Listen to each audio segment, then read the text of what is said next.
Hello दोस्तों, अगर किसी व्यक्ति को कोई चोट लगती है तो उसमें बर्फ से सिकाई की जाती है, यानी कोल्ड फोमेंटेशन किया जाता है, जो कि एक इम्पोर्टेंट रेमेडी है दर्द को कम करने के लिए या सूजन को कम करने के लिए, इन्फ्लेमेशन को कम करने के लिए। आज हम बात करेंगे कोल्ड फोमेंटेशन कैसे किया जाता है, कब किया जाता है, क्या इसके स्टेप्स है, क्या क्या चीज़ों पर सावधानी रखने की ज़रूरत है और इसके क्या फ़ायदे हैं, कब किसी व्यक्ति को प्रेफर करना चाहिए। ये सारी चीज़ों पर बात करेंगे क्योंकि बहुत सारे लोग पेन की प्रॉब्लम से परेशान होते हैं। बर्फ़ से सिकाई हम उनको करने को बोलते हैं तो उसके बेसिक रूल्स पर भी बात करना आवश्यक है, क्योंकि ज़्यादातर लोग उसमें छोटी मोटी गलतियां करते हैं जिससे बाद में फिर उनको फ़ायदे के बदले नुकसान होता है या जितना फ़ायदा मिलना चाहिए वो नहीं मिल पाता है। आज इन सारी चीज़ों पर हम बात करेंगे। टॉपिक पर जाने से पहले जो लोग मेरे चैनल पर नए हैं उन्हें रिक्वेस्ट करूँगा कि चैनल को सब्सक्राइब करें, वीडियोज़ को लाइक करें, शेयर करें, फॉलो करें, कमेंट करें, पूरा देखें।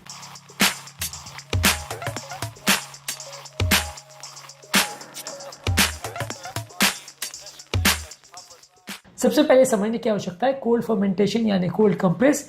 बेसिकली दर्द और सूजन और इन्फ्लेमेशन को कम करने का तरीका है। इसमें बेसिकली आप कोई ठंडी चीज़ या आइडियली बर्फ लगाते हो उस जगह पे जहाँ पे दर्द हो रहा है, जिससे बेसिकली वो एरिया सुन्न पड़ जाता है, वहाँ का ब्लड सप्लाई कम हो जाता है, जिससे आपका दर्द और स्टिफनेस कम हो जाता है।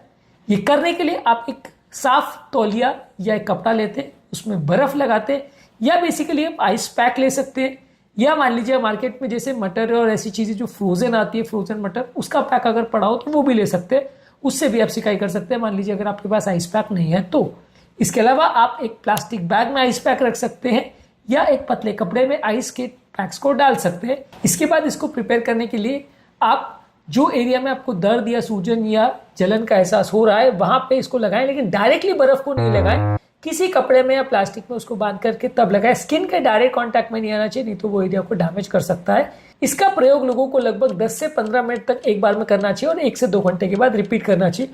बहुत ज्यादा देर तक करोगे तो फायदा नहीं होगा, बहुत कम देर तक करोगे तो भी फायदा नहीं होगा। एट ए टाइम 10 से 15 मिनट तक आप इसका प्रयोग कर सकते हैं, 1 से 2 घंटे में रिपीट कर सकते हैं। फायदा इसका यह है कि वो एरिया सुन्न हो जाता है। फायदा इसका यह है कि वो एरिया में ब्लड सप्लाई कम हो जाता है और उसमें सूजन कम हो जाती है। इसको ज्यादातर अगर किसी को मसल में स्प्रेन हुआ हो, स्ट्रेन हुआ हो या ब्रूजेस हुआ हो तो कर सकते हैं। ज्यादातर वो एरिया में सूजन और दर्द कम हो जाता है। ज्यादातर इसको पहले 48 घंटों में प्रयोग किया जा सकता है यदि किसी को इंजुरी हुई हो तो। किसी किसी व्यक्ति को हॉट फर्मेंटेशन बेटर लगता है, किसी को कोल्ड लगता है। अलग अलग केस में अलग अलग कारणों से इसका प्रयोग कर सकते हैं। हॉट फर्मेंटेशन क्या होता है या गर्म पानी से सिकाई क्या होता है उसको हमने एक अलग वीडियो में डिस्कस किया है। यहाँ पे हम बेसिकली दर्द को और इन्फ्लेमेशन को कम करने के लिए इसका प्रयोग करते हैं पहले 48 घंटे में। ज्यादातर मसल स्पाज्म में अफेक्टेड एरिया में आप इसको लगा सकते हैं, या अगर किसी व्यक्ति को माइनर अगर बर्न्स हुए हो, जल गई हो स्किन छोटा मोटा, तो वहां पे भी इसका प्रयोग कर सकते हैं। लेकिन इसमें सावधानी रखने की बात यह है कि इसको डायरेक्टली स्किन पर नहीं लगाए, बहुत लंबे समय तक इसका प्रयोग नहीं करें, नहीं तो स्किन डैमेज या फ्रॉस्टबाइट होने का चांस है। और अगर किसी व्यक्ति को कुछ ऐसी बीमारी है जिसमें स्किन हाइपर सेंसिटिव है, जैसे रेनॉल्ड सिंड्रोम है, या कोई सर्कुलेटरी प्रॉब्लम है जहां पे अगर आप इसको लगा रहे हो तो वहां स्किन में अगर नस सडनली चौंट जाती है, स्पाज्म में चली जाती है। रेनॉल्ड सिंड्रोम में ऐसा होता है कि वहां पे आप ठंडी किसी चीज का एक्सपोजर करते हो तो नसें चौंक जाती है, जिसकी वजह से वो हाथ ठंडा हो जाता है। तो वैसी कंडीशन में आप इसका प्रयोग मत करें। अगर ठंड से आपको सेंसिटिविटी है तो इसका प्रयोग मत करें, नहीं तो आप इसका प्रयोग कर सकते हैं। यदि किसी व्यक्ति को लगाने के बाद इरिटेशन बढ़ जाती है, फायदा नहीं होता है या उसको प्रॉब्लम हो रही है तो इसका बार बार प्रयोग मत करें। वैसे में आप हॉट फर्मेंटेशन ट्राई कर सकते हो या दूसरी दवाइयों का ट्राई कर सकते हो, और अगर फायदा नहीं हो रहा है तो बार बार इसको ट्राई करने का मतलब नहीं है। बेसिकली यहाँ पे आपको करना यह है कि बर्फ से जो एरिया में दर्द हो रहा है, सूजन हो रही है, उसका 10 से 15 मिनट तक सिकाई करना है और 1-2 घंटे में रिपीट करना है। इससे आपको एरिया का ब्लड सप्लाई कम हो जाएगा, तो रेडनेस, इन्फ्लेमेशन जो है, दर्द जो है वो कम हो जाएगा, और इससे आपका जो एरिया में स्टिफनेस है, अकड़न है, वो कम हो जाएगी। कई पेशेंट्स में हॉट फर्मेंटेशन फायदेमंद रहता है, कई पेशेंट में दोनों फायदेमंद रहते हैं। तो आप ऑल्टरनेट डे बेसिस पे या अलग अलग टाइम पे दोनों चीज़ों का प्रयोग कर सकते हैं। दोनों के अपने अलग तरह के फायदे हैं।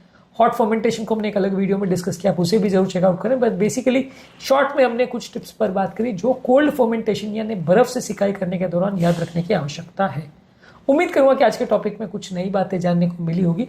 जो लोग हमारे चैनल पर नए हैं उन्हें रिक्वेस्ट करूंगा कि चैनल को सब्सक्राइब करें, वीडियोस को लाइक करें, शेयर करें, फॉलो करें, कमेंट करें, पूरा दें।